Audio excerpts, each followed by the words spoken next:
A very good evening from BBC London News. The son of a 60-year-old Londoner who was gunned down in a sectarian attack in Pakistan has spoken exclusively to the BBC about the family's ordeal. Naiyyar Zaidi from Northwood was shot at a religious gathering in the city of Karachi. Asian Network reporter Rickin Majithia has the story. Mr. Zaidi was a family man. He had travelled to Karachi to spend time with his brothers, daughter and 2-year-old grandson Ammar. He had also hoped to organise a summer wedding for his son. It's a wedding he'll never attend. In late October, Mr. Zaidi was caught in the crosshairs of religious extremists, gunned down with 2 of his brothers as he stood outside a Shia Muslim gathering.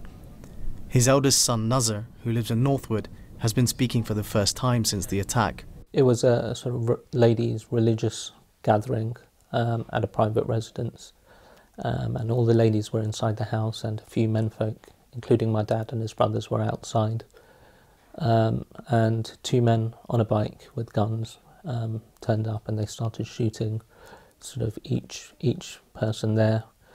They were very professional, and not only did they get my dad and his brothers, but quite a few other people as well.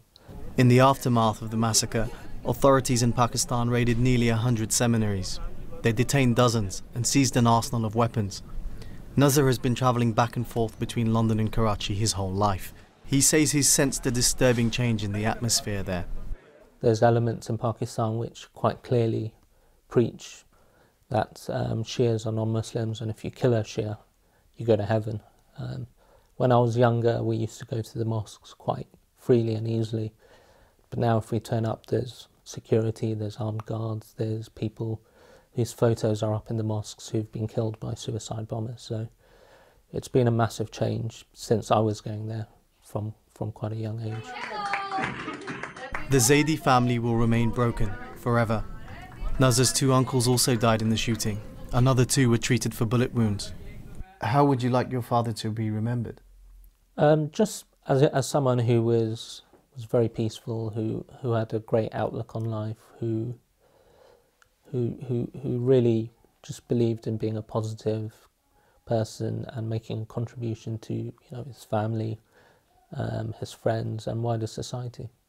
Nazar says he now fears for the safety of the rest of his family in Pakistan and questions whether he would ever return to the country.